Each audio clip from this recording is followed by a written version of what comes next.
Hey everyone, Chris the Thrift Shop Hustler. We're going to have another What Sold on eBay Today video, and this is going to be actually the start of a new series. So once again, I'm Chris the Thrift Shop Hustler. Definitely go down and click the subscribe button if you're new to the channel. I recently got a job help running the American Cancer Society eBay store and lots of great things for 2019. So I thought, why don't I show you guys the top 10 things that we sold in December, and we'll do that from here on forward till we see how that goes. Once again, I'm Chris the Thrift Shop Hustler. Definitely click the like button at any time during this video if you learn anything.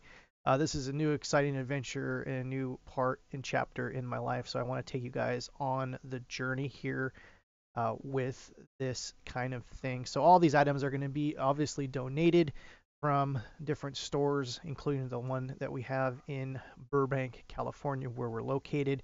And definitely, I'll leave the address below. You guys should definitely check it out if you're in the area. One of the things that I thought of, like everyone thinks, oh, you're working for a thrift store now. There's never going to be anything good inside the store. I can tell you one thing. I can go into the store multiple times a day and still find amazing things that are getting pulled out every single day on the floor. So there's lots of great stuff that's still going out onto the floor. So with that being said, let's get into what sold. Or these are actually the top 10 items that we sold in December.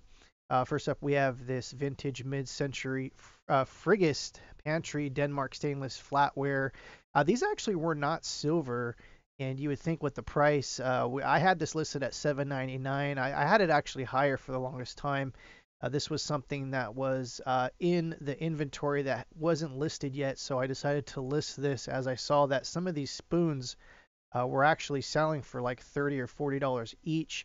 You can see it kind of almost looks like a socket a little bit. Now, I couldn't get a date completely on these. I think they were manufactured sometime in the 60s or the 70s. I definitely will be looking out for these in the future. This set was so rare for the fact that it actually came in the box. The box actually, you mounted it to a wall, it opened up, and you were able to pull this out. Now, finding the box or the little cabinet thing that it came with, this wooden thing, you're never going to see this. These things were just long destroyed.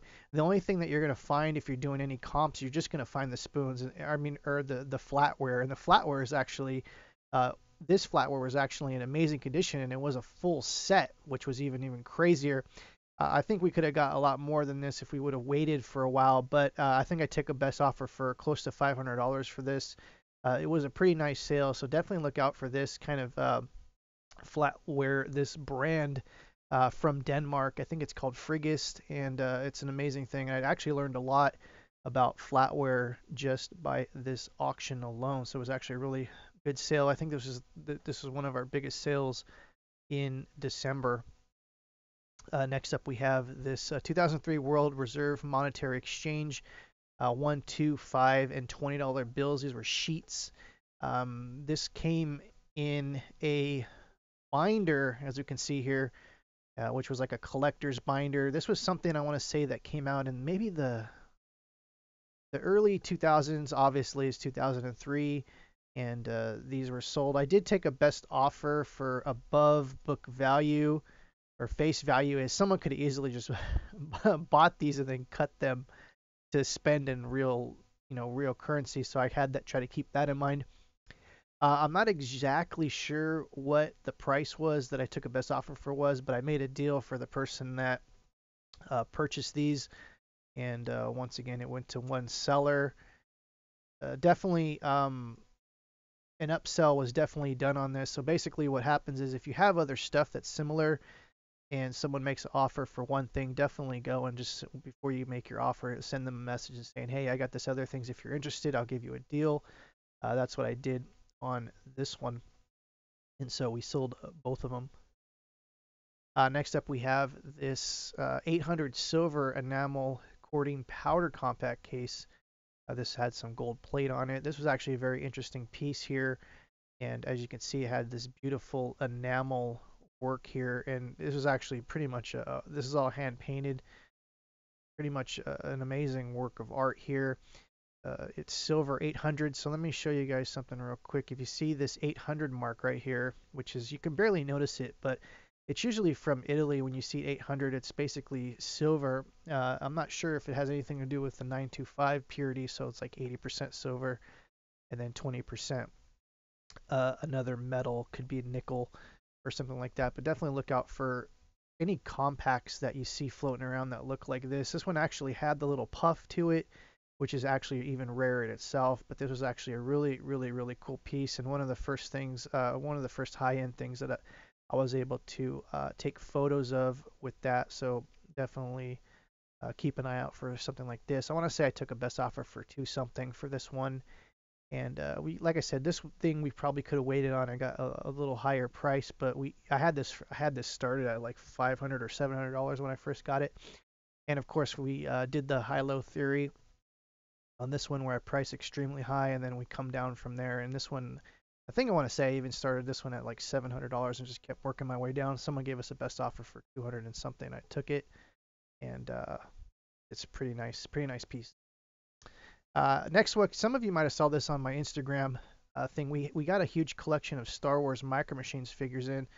These were the Action Fleet series, and what was like so amazing was the figures in this collection. It's such an amazing collection. I don't think I've ever seen such an amazing figure assortment for these little figures. And basically, anyone doesn't know, Micro Machines are just these tiny little figures and vehicles.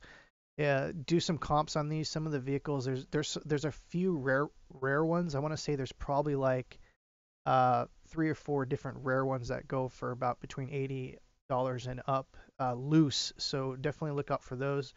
Do some comps on those. But what the amazing part about this, which really put this one over the top, was this figure collection. There was some figures that I saw, like these glow in the dark ones, the spirit of I think it's Obi-Wan Kenobi, Anakin, and Yoda, which were incredible. There was actually four Boba Fett's in this one, and the Carbonite. Like this collection was amazing. I thought it would go for a lot more than it did, but it ended at $203 with $39.95 shipping. This was an amazing collection, and definitely keep out an eye out for stuff like this for sure. Next up, we have these Australian sterling silver spoons. This was actually a listing that was made before I came on board. As you can see, there's some different photos in here, and of course you can't enlarge it because the lady that did the photos before didn't use high resolution photography, which I do now.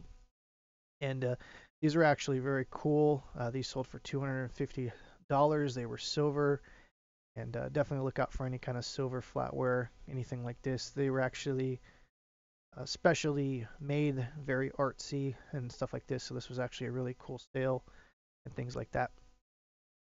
Next up, we have this Loro Piana baby cashmere sweater. This actually sold like literally in 10 minutes after I listed it. As you can see, it's got the old silver background.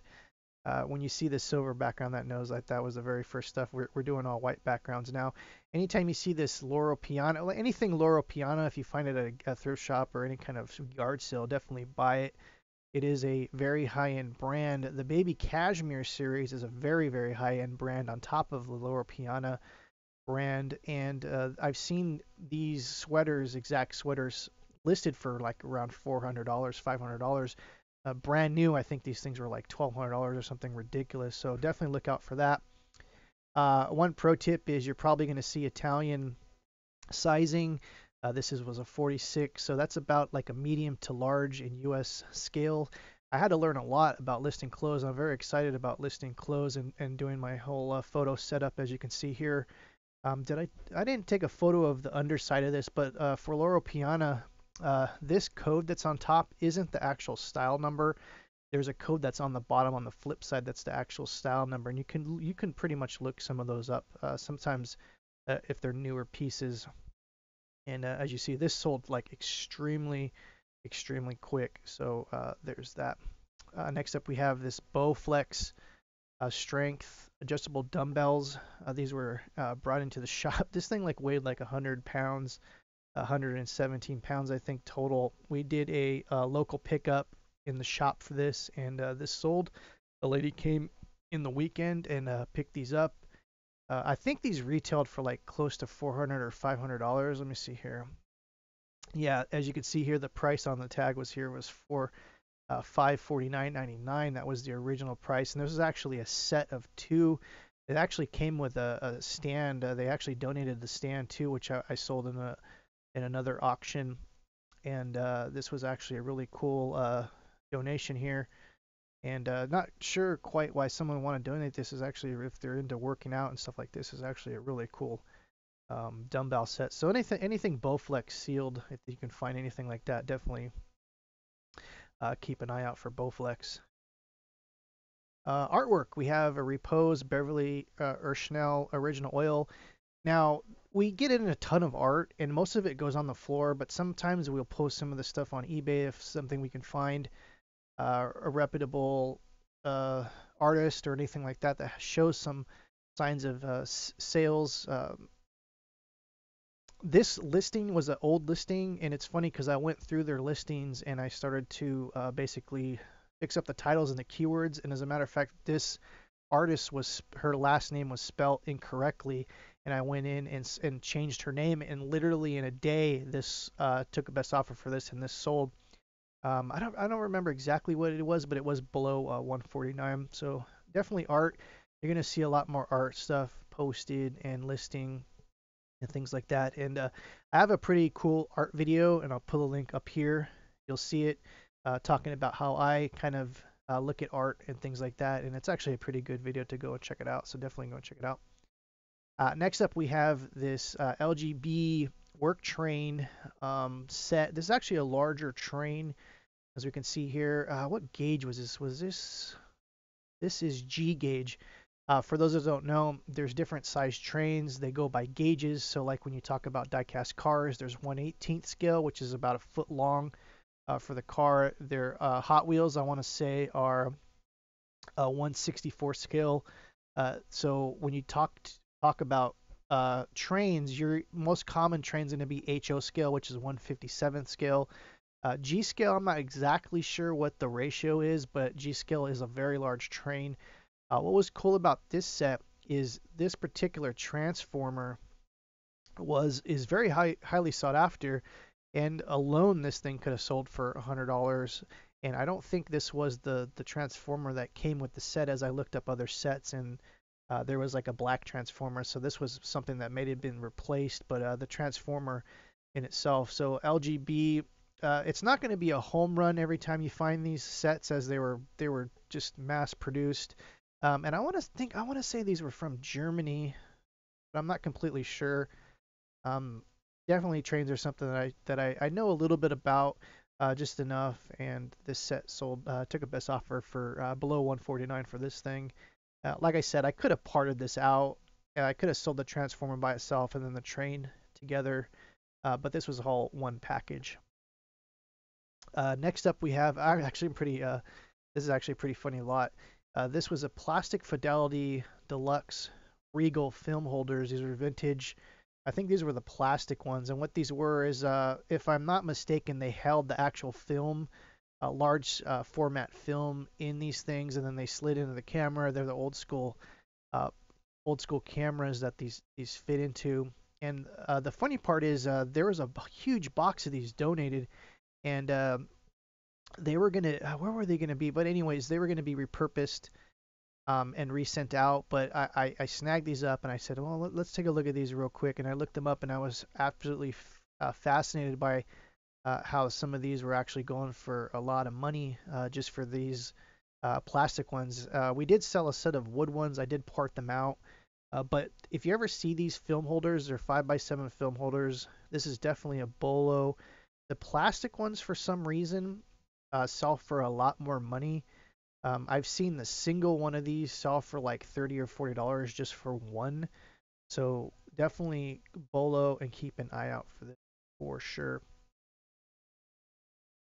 That's going to do it for the day. This has been Chris, the Thrift Shop Hustler. If you like this video, definitely click the like button. Leave a comment below if you have any questions regarding any of the stuff that we sold. And looking forward to sharing my new adventures uh, working for the American Cancer Society.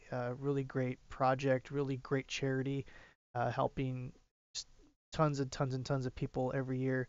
And definitely excited to show you guys the journey. Once again, I'm Chris, the Thrift Shop Hustler. Click the subscribe button for more stuff, some more adventures, and we will see you next time. Take care.